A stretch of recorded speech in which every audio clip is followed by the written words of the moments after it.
Very good morning to all dear students. Myself CA Abhishek Baradia.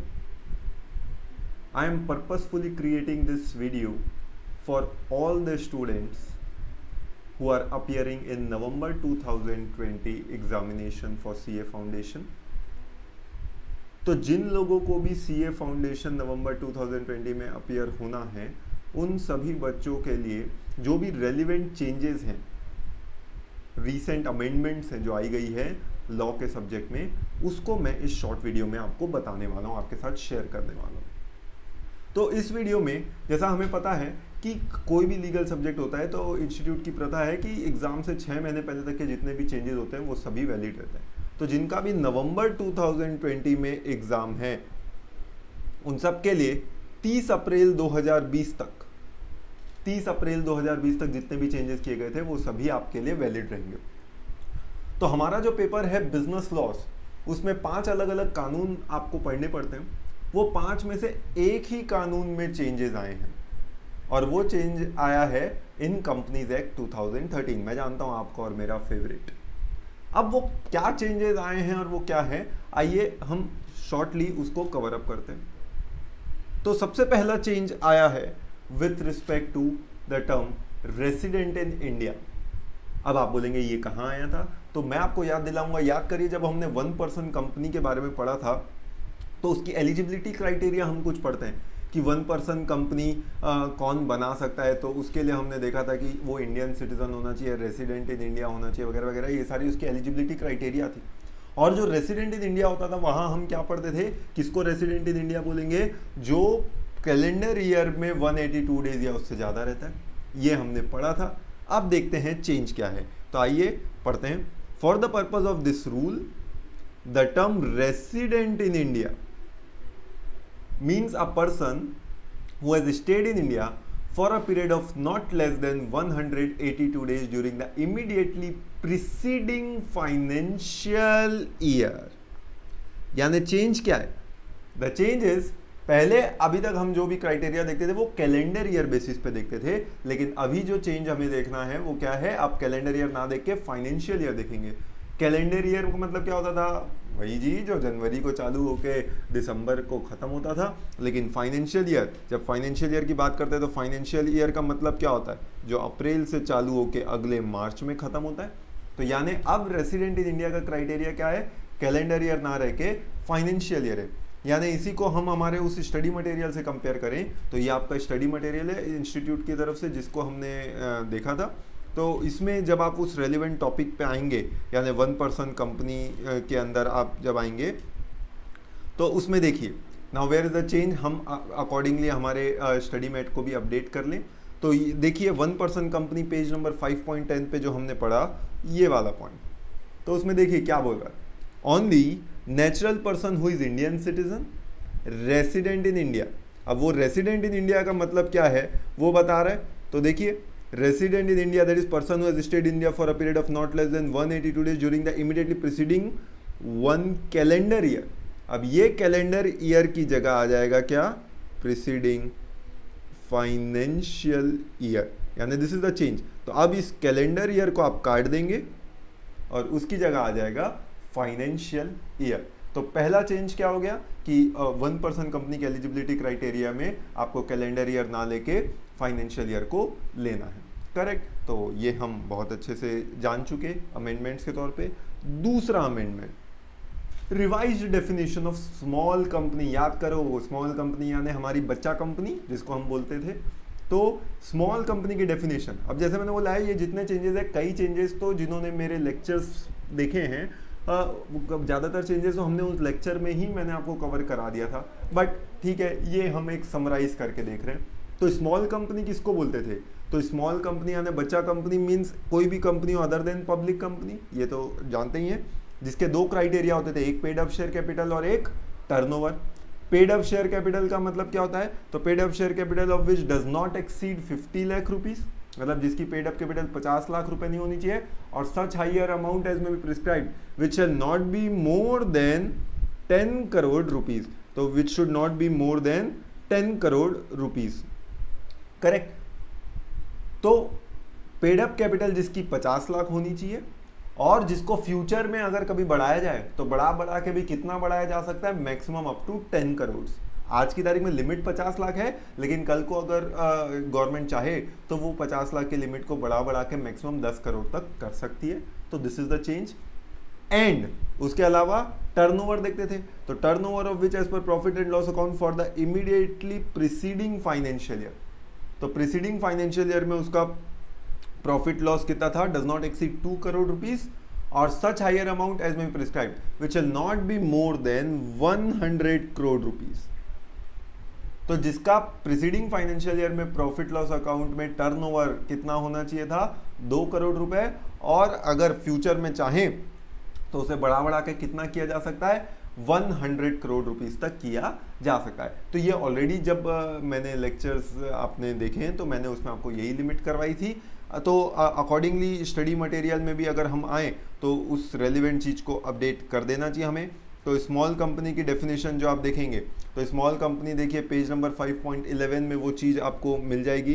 तो small company किसको बोलते हैं, तो देखिए सीधा पेड अप शेयर कैपिटल, तो paid up share capital of which does not exceed 50 lakh rupees और such higher amount as been prescribed which will not be more than, तो ये 5 करोड़ रुपीस था, ये पहले लिखा हुआ था, इसकी जगह अब हो गया है 10 करोड़ रुपीस। तो ये आपको कर देना चाहिए चेंज, तो 10 करोड़ रुपीस हो जाना चाहिए ये।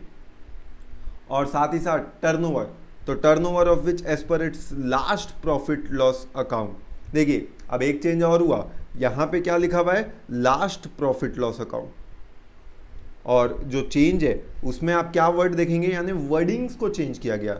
यहां पे क्या वर्डिंग्स लिखा हुआ है, इमीडिएटली, यहां पे जो वर्डिंग आपको मिलेगा वो कौन सा वर्डिंग मिलेगा, वो वर्डिंग आपको मिलेगा इमीडिएटली प्रीसीडिंग फाइनेंशियल ईयर। तो last profit loss account word use नहीं हो रहा, खाली वर्डिंग्स को चेंज कर दिया, उसमें क्या बोला, इमीडिएटली प्रीसीडिंग फाइनेंशियल ईयर, मतलब पिछला वाला फाइनेंशियल ईयर, तो उसको भी अकॉर्डिंगली चेंज कर देंगे। यानी last profit and loss account की जगह यहाँ पे आप लिख देंगे, इसको आप चेंज करके immediately preceding financial year shall not be more than 20 crore rupees. ये 20 करोड़ कितना हो गया है, ये 20 करोड़ हो गया है 100 करोड़ रुपीस। तो यानी ये दो चेंजेस हैं, एक तो लिमिट में चेंज है, पेड अप कैपिटल 10 करोड़ और टर्नओवर 100 करोड़, और दूसरा लास्ट प्रॉफिट लॉस अकाउंट की जगह वर्ड आ गया immediately preceding financial year. Correct, तो ये दो चेंजेस आए हैं with respect to definition of small company. तो जो चेंज है उसी को हम यहाँ पे हाईलाइट कर रखे हैं, बाकी सारी चीज़ें तो एज इट इज़ बिल्कुल सेम है, कोई भी उसमें बदलाव नहीं है। तो ये हमारा सेकेंड चेंज हो गया। तीसरा, अब तीसरा आते हैं डेफिनेशन ऑफ सब्सिडरी कंपनी और सब्सिडरी। याद करिए सब्सिडरी कंपनी, होल्डिंग कंपनी जिसके बारे में हमने पढ़ा था, तो होल्डिंग के बारे में हमने देखा था, बता दो बच्चों होल्डिंग कंपनी कहाँ डिफाइंड था। तो होल्डिंग कंपनी हमने देखा था एक्ट के सेक्शन 2 सबसेक्शन 46 में, और फिर सब्सिडरी कंपनी जो था उसके बारे में हमने देखा था एक्ट के सेक्शन 2 सबसेक्शन 87 में। तो 246 और 87 आपस में सब जुड़े हुए थे। तो वहाँ पे क्या होता था, ये रिश्ता क्या कहलाता है, होल्डिंग सब्सिडरी का कहलाता है। तो वो रिश्ता कैसे बनता था, तो 3 तरीके थे वो रिश्ते बनने के, याद करो, 51% more than half the nominal value of paid up share capital ले लेते थे, कंट्रोल कंपोजिशन ऑफ बोर्ड ले लेते थे, या फिर चेन होल्डिंग ले लेते थे। सब याद आ रहा है आपको, मैं जानता हूँ। तो देखिए subsidiary company in relation to any other company, that is a holding company, means a company in which holding company controls the composition of board of directors, ये तो है ही, और exercises और control more than one half मतलब वही 50% से ज़्यादा of total voting power। किस चीज़ का, total voting power, either at its own or together with one or more of its subsidiary company, provided that such class of holding company has been prescribed shall not have layers of subsidiary। मतलब बाकी सारी बातें तो आपको इसमें same मिलेंगी। यहाँ पे चेंज क्या है, यहाँ पे टोटल वोटिंग पावर है। पहले जो उसमें पहले के एडिशंस में जो लिखा रहता था वो आपको पेड अप शेयर कैपिटल लिखा हुआ मिलता था, बट अब यहाँ पे क्या है, यहाँ पे आपको जो मिलेगा वो टोटल वोटिंग पावर मिलेगा। यानी इसके बारे में अगर आप देखेंगे तो देखिए होल्डिंग सब्सिडरी, तो ये होल्डिंग सब्सिडरी के बारे में जब पढ़ा तो अब रेलिवेंट जगह पे जो हमें चेंज करना है, तो देखिए 287 जो सब्सिडरी कंपनी को डिफाइन करता था उसमें पहली वाली चीज़ तो बिल्कुल सेम है जो हमने पढ़ा उसी के बारे में है कि controls the composition of board of directors, और दूसरा क्या था देखिए exercise controls more than 1/2 of the, ये क्या लिखा हुआ है, टोटल शेयर कैपिटल।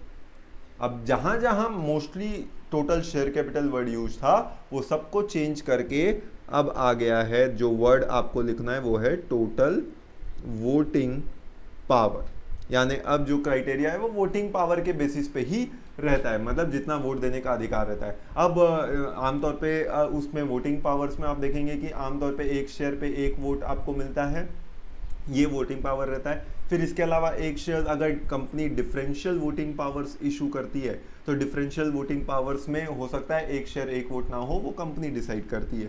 तो ऐसे पॉइंट ऑफ टाइम पे यहाँ पे जो टर्मिनोलॉजी यूज करनी है हमें वो वोटिंग पावर करनी है कि आपके पास उस कंपनी का आधे से ज्यादा वोटिंग पावर होना चाहिए, तभी आप मालिक वो नौकर, मतलब आप होल्डिंग और वो सब्सिडरी। तो exercise controls more than 1/2 of the total voting power either at own or together with one or more of its subsidiary company। तो यानी ये चेंज आपको इसमें देखने को मिलेगा कि वहाँ शेयर कैपिटल की जगह जो वर्ड अब आपको लिखना है वो क्या लिखना है, वोटिंग पावर लिखना है। बाकी जितनी भी चीज़ें हैं वो सब आपको वैसी की वैसी ही मिलेंगी। तो अल्टीमेटली यानी all this things are already covered. फिर उसके बाद 3 चेंजेस अभी तक देख चुके हैं। एक चेंज आया ओपीसी को लेके, उसको हमने अपडेट कर दिया। दूसरा आया स्मॉल कंपनी की डेफिनेशन को लेके, वो हम जान चुके। तीसरा सब्सिडरी कंपनी में वो वोटिंग पावर को लेके आया। चौथा explanation added in the definition of government company, यानी अभी क्या हो गया, एक्सप्लेनेशन ऐड हो गया गवर्नमेंट कंपनी में।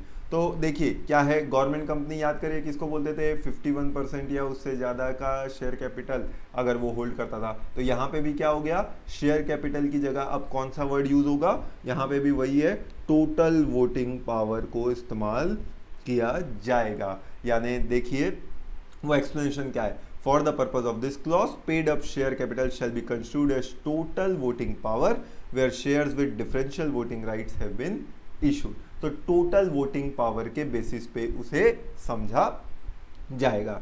यानी अगर इसको हम देखें 5.14 में आपको गवर्नमेंट कंपनी के बारे में लिखा हुआ मिलेगा, तो इसमें आप जो देखेंगे तो इसमें क्या लिखा हुआ था कि गवर्नमेंट कंपनी किसको बोलते हैं, तो it means company in which not less than 51% of paid up share capital is held either by central or by state or combined jointly by central and state and shall include company which is subsidiary of government company। तो दो तरीके की company को हम government company बोलते थे। अब ऐसे सिनेरियो में ये जो 51% of paid up share capital है, 51% of paid up share capital, अब ये पेड अप शेयर कैपिटल क्या होता है, तो इसका मतलब वही दे दिया कि यहाँ पे भी पेड अप शेयर कैपिटल जो है वो उसको हम क्या लेके पढ़े, उसको वोटिंग पावर लेके पढ़े। यानी वोटिंग पावर होना चाहिए अल्टीमेटली जो भी कंपनी है उसका 51% of the total voting power आपके पास होना चाहिए, तब जाके आप गवर्नमेंट कंपनी कहलाएंगे। तो ये एक एक्सप्लेनेशन डाला गया था, एक्सप्लेनेशन इंसर्ट किया गया था कि शेयर कैपिटल का मतलब टोटल वोटिंग पावर होता है। और आखिरी द लास्ट चेंज जो लाया गया है वो किस बात को लेके लाया गया है, वो लाया गया है with respect to Nidhi company. अब निधि कंपनी हम जानते थे, निधि कंपनी की डेफिनेशन हमने पढ़ी थी, जो क्या करता था, thrift and saving among the members. इसको हमने समझाता था कि वो आप ही से पैसा लेता है और वो पैसा आप ही के लिए इस्तेमाल करता है। ये जनरली उसकी डेफिनेशन थी 406 ऑफ द कंपनीज एक्ट में, वो पूरी डेफिनेशन को ही उड़ा दिया गया। और अब उसकी जगह देखिए कितनी प्यारी सी बात बोला, क्या बात बोलता है, इन दिस सेक्शन यानी 406 जो कि डेफिनेशन ऑफ निधि कंपनी है, निधि और म्यूचुअल बेनिफिट सोसाइटी, यानी उसका दूसरा नाम डाल दिया, निधि कंपनी तो है ही, अब उसे म्यूचुअल बेनिफिट सोसाइटी के नाम से भी बोला जा सकता है। किस कंपनी को निधि कंपनी या म्यूचुअल बेनिफिट सोसाइटी वाली कंपनी बोलते हैं, तो it means a company with central government may by notification in official gazette declared to be निधि और म्यूचुअल बेनिफिट सोसाइटी। कितनी बढ़िया डेफिनेशन दी कि किसको निधि और म्यूचुअल बेनिफिट सोसाइटी बोलेंगे, ऐसी कंपनी को जिसको सेंट्रल गवर्नमेंट नोटिफाई करे कि हाँ भैया तू निधि कंपनी है, तू म्यूचुअल बेनिफिट सोसाइटी है। तो जिसको सेंट्रल गवर्नमेंट ऑफिशियल गैजेट में नोटिफाई करेगी उसी को बोलेंगे बढ़िया। तो by notification in official gazette declare to be Nidhi और म्यूचुअल बेनिफिट सोसाइटी। तो ये पूरी डेफिनेशन ही मतलब उसको बदल दिया। जो हमने देखा था ability, thrift and saving among the members, उसको काट के पूरा क्या दे दिया कि निधि कंपनी का मतलब जिसको सेंट्रल गवर्नमेंट निधि कंपनी बोले that is Nidhi company, page number 5.16 में। तो यहाँ पे जो आप पढ़ते हैं निधि कंपनी की definition, this has been amended. तो ये पूरी तरीके से चेंज हो चुका है। तो ये 5 बेसिक चेंजेस हैं जो हमारे एग्ज़ाम नवंबर 2020 के लिए रेलेवेंट है। इसमें कई सारे हम पहले भी जानते थे, बट अब इसको हमने इस वीडियो में शॉर्टली प्रिसाइज किया। होप आपको ये वीडियो पसंद आया होगा और आपके लिए काम का रहा होगा। With this I and up, thank you very much.